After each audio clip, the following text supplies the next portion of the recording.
Howdy, y'all. Lisa here, wanting to share a quick sort of encounter with a deck that I picked up at Newt's at the Northwest Tarot Symposium, the Antiquarian Tarot by Maree Bento, who's a Portland tarotist and someone who's studied the BOTA tarot, the sort of Paul Foster Case system. She studied Golden Dawn, Esoterica, and through those systems, has explored, issues in Kabbalah and the correspondences with chakras and with color and the tarot.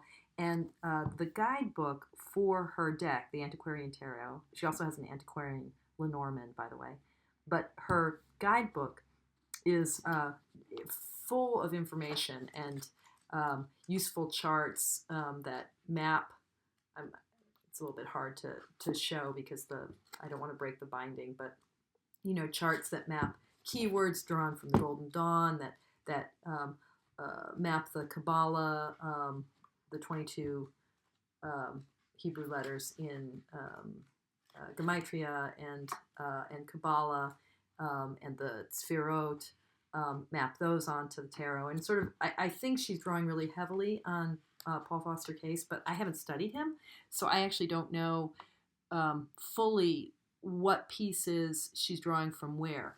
But one of the things that's really amazing about this guidebook is it actually has really extensive bibliography of her sources. So, I think the guidebook alone is a pretty cool investment. Really well done.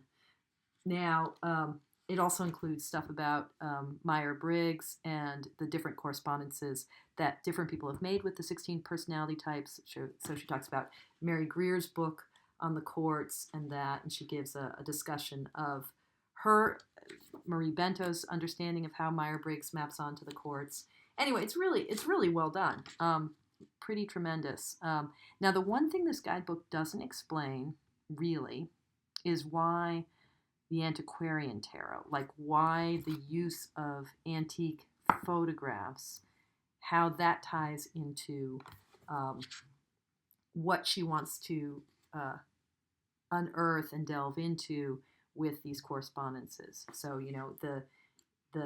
she explains the images and how the images that she's collaged together and the glyphs that she's included on each card, how those relate back to this layering of hermetic, esoteric content. But she doesn't actually really explain why this particular set of images. So I'm curious about that. And let's just dive in and start looking at the images. Okay, I'm going to pause for a sec. Okay, I'm back. I've gotten the cellophane removed, and I think I have things adjusted so the light is pretty good. Let me see if that makes a difference. Okay, just moving things around a little bit.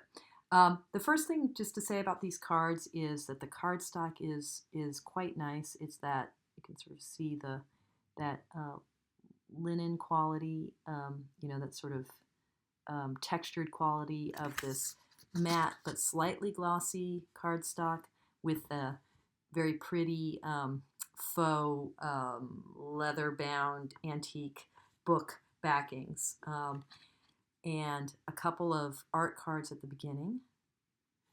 And then the thing you notice right off the bat is that this deck has color-coded borders, and the coloring relates to the influence of Paul Foster Case and that sort of his use of color, the relation to chakras, I think, as well as the denotations of the suits. So it's the same sort of coloring that we see in the Albano weight.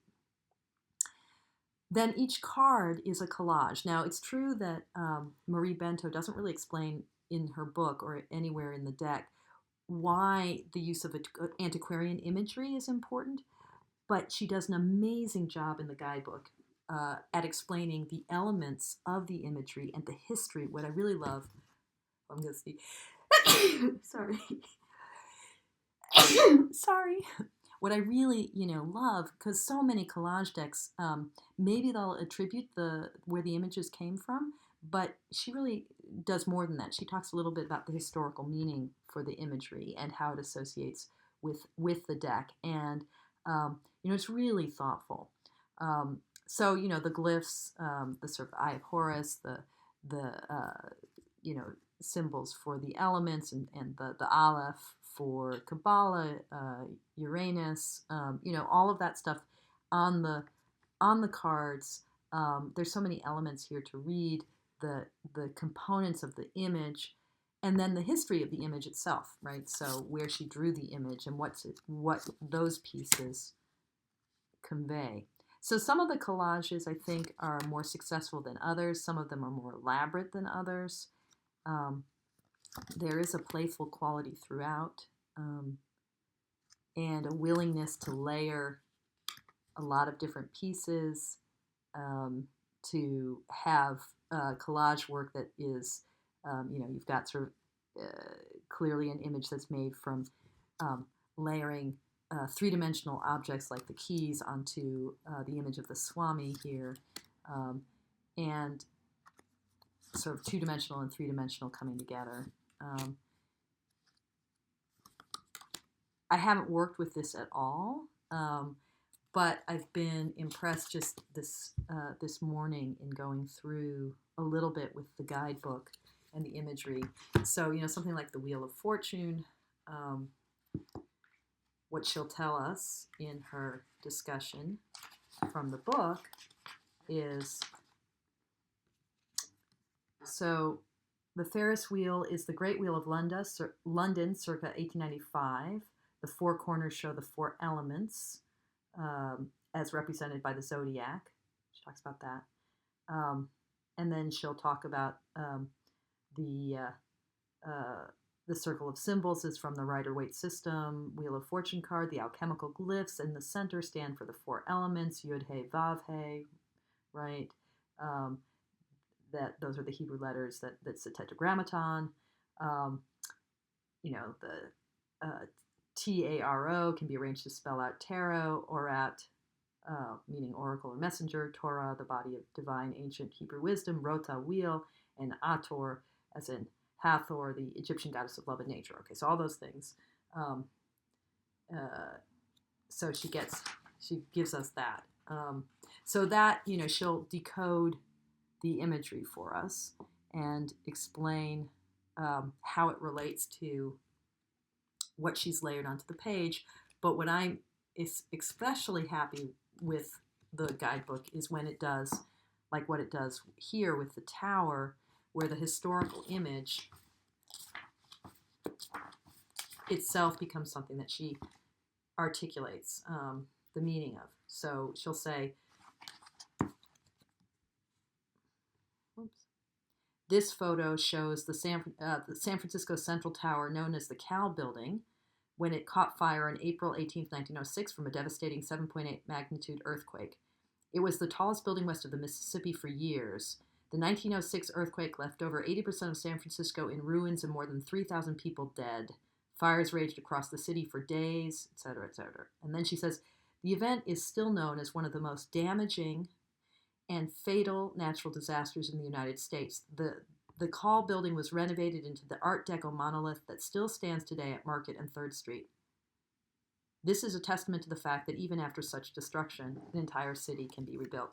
So what I like with her use of the image here is that not only is it conveying the tower, but the story of the Call building and its renovation, both the capacity for total destruction and the capacity to rebuild, become part of what she brings to the card itself, part of the meaning of the card, which is a little bit different than the way that the collage works here, where we have the history of the card, of the image of the wheel.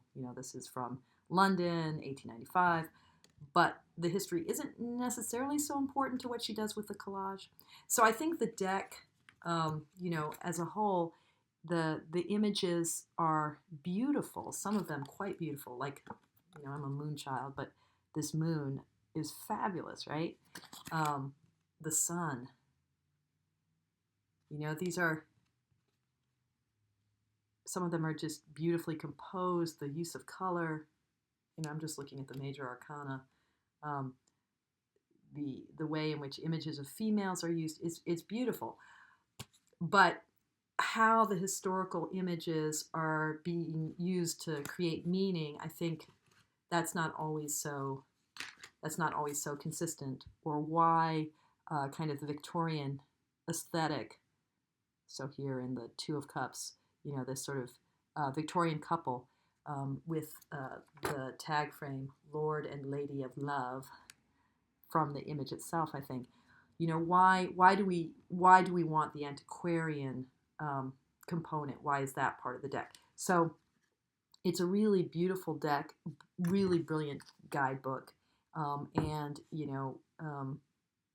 at times the sort of merging of history and the hermetic is more integrated, and other times it's less integrated. So I'm just thrilled to be able to add this to my collection. Obviously quite Rider-Waite-Smith influenced, and sometimes quite Pippish, right? Like this Ten of Cups.